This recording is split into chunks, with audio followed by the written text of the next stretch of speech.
Hello everyone, मेरा नाम वैभव कौशिक है और मैं आपका स्वागत करता हूं अपने सब्जेक्ट ज्योग्राफी के इस सफ़र में, जहां पे हम सीख रहे हैं बहुत सारी रोचक बातें। आज का हमारा टॉपिक है जो बाल्टिक सागर है उसकी सीमाएं कितने देशों से लगती हैं। हम इसमें देखेंगे कि बाल्टिक सागर की क्या क्या खासियत है, बाल्टिक सागर से कितने देश अपनी सीमाओं को साझा करते हैं और कितनी कितनी करते हैं। तो चलिए इस सफ़र पर चलते हैं, शानदार तरीके से सीखेंगे और बढ़िया तरीके से इन बातों को याद रखने की भी कोशिश करेंगे। सबसे पहले आपको बाल्टिक सागर का पता होना चाहिए कि ये कितने देशों के साथ इसकी बाउंड्री टच होती है। तो आपको याद रखना है कि ये 9 कंट्रीज़ ऐसी हैं जो अपने देशों की सीमाएं बाल्टिक सागर के साथ साझा करती हैं। अब वो देश कौन कौन से हैं उनको मैप के थ्रू समझते हैं, उनको मैप के थ्रू याद करने की कोशिश करते हैं। तो कहानी को शुरू करते हैं किससे? कहानी को शुरू करते हैं फिनलैंड से। तो पहला कंट्री फिनलैंड हो जाएगा और इसी सफ़र में इसी तरीके से आगे बढ़ते चलेंगे।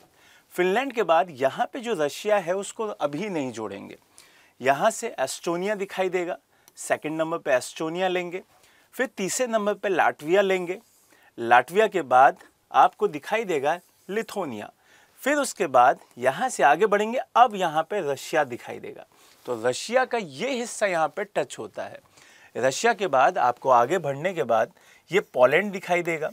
पोलैंड से जब आगे बढ़ेंगे तो आपको जर्मनी दिखाई देगा।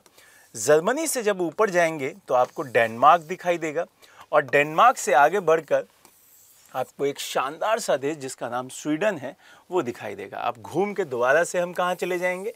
घूम के दोबारा से फिनलैंड आ जाएंगे। तो इस तरीके से इन सभी देशों को आप जब काउंट करेंगे तो 9 दिखाई देगी। तो 9 कंट्रीज़ आपकी पूरे के पूरे बाल्टिक सी के साथ अपनी सीमा को साझा करती हैं। अब कुछ और बातें देख लेते हैं, क्योंकि सिर्फ देश से तो आपका क्वेश्चन नहीं बनेगा, आपको पता होना चाहिए कि और क्या क्या रोचक बातें इससे जुड़ी हुई हैं। तो जैसे कि आपको यहाँ पे एक नाम दिखाई दे रहा होगा, गल्फ ऑफ बोथनिया, तो ये भी आपको बाल्टिक के नॉर्थ में दिखाई देता है। तो ये भी पूछा जा सकता है आपसे। फिर दूसरा गल्फ ऑफ फिनलैंड भी काफ़ी इंपॉर्टेंट है, जो कि आपको ईस्टर्न साइड में दिखाई देगा। फिनलैंड जब आप जाएंगे तो वहाँ पे ये इससे जुड़ा हुआ दिखाई देगा। तो इसी वजह से ये काफ़ी इंपॉर्टेंट हो जाती है। चलिए अब इसके बारे में कुछ और बातें जो रोचक हैं उनको भी जान लेते हैं। जैसे कि एक ट्रिक आपके लिए बहुत इंपॉर्टेंट है। आप सबसे पहले तो यही चाहत रखते हैं कि हमको ये याद हो जाए। तो आपके लिए ट्रिक क्या है? 9 देशों को याद करने की जो ट्रिक है वो है रूड, जर्मनी, सेल, पोलैंड एंड फिनलैंड।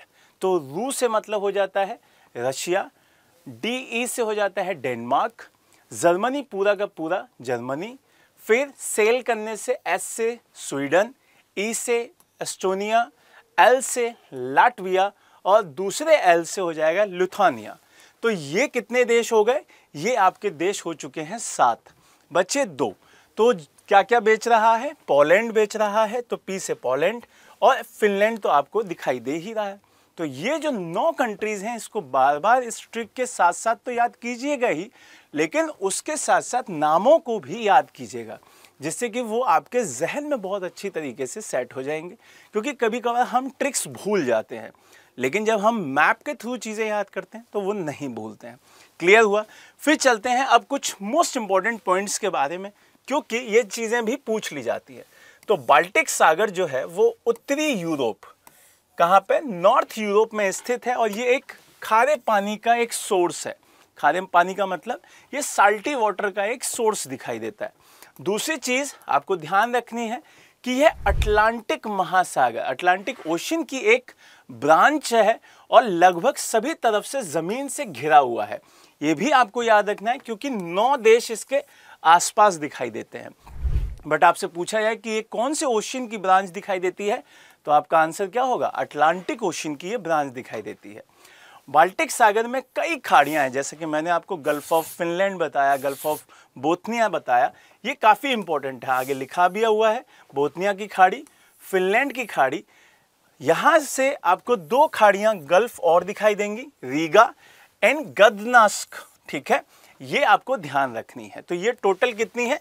4 आपको गल्फ इंपॉर्टेंट यहाँ पे दिखाई देती हैं। बाल्टिक सागर को व्हाइट सागर से और व्हाइट सागर बाल्टिक नहर और जो कि नॉर्थ सी है उसके जर्मन खाड़ी की कील नहर से जोड़ा गया है। तो आपसे ये इंपॉर्टेंट पॉइंट हो जाता है, कील नहर, आपने इसका नाम कई बार सुना होगा, तो इससे इसे जोड़ा गया है। यहाँ से आगे बढ़ेंगे तो जर्मन लैंग्वेज में ये पॉइंट इंपॉर्टेंट है, इसको याद रखिएगा। जर्मन लैंग्वेज में, क्योंकि जर्मनी के साथ भी अपनी सीमा को साझा करता है, तो ये इंपॉर्टेंट हो जाता है कि जर्मन लैंग्वेज में इसे क्या कहा जाता है, पूर्वी सागर कहा जाता है। क्लियर है ये चीज। अब इससे और आगे बढ़ें तो आपको यहां से दिखाई देगा एक लाइन कि बाल्टिक देश, जो कि आप हिस्ट्री में भी पढ़ते हैं, जब आप वर्ल्ड हिस्ट्री का टॉपिक पढ़ रहे होते हैं, बाल्टिक कंट्रीज, तो वहां पे इनका जिक्र काफी ज्यादा इंपॉर्टेंट हो जाता है।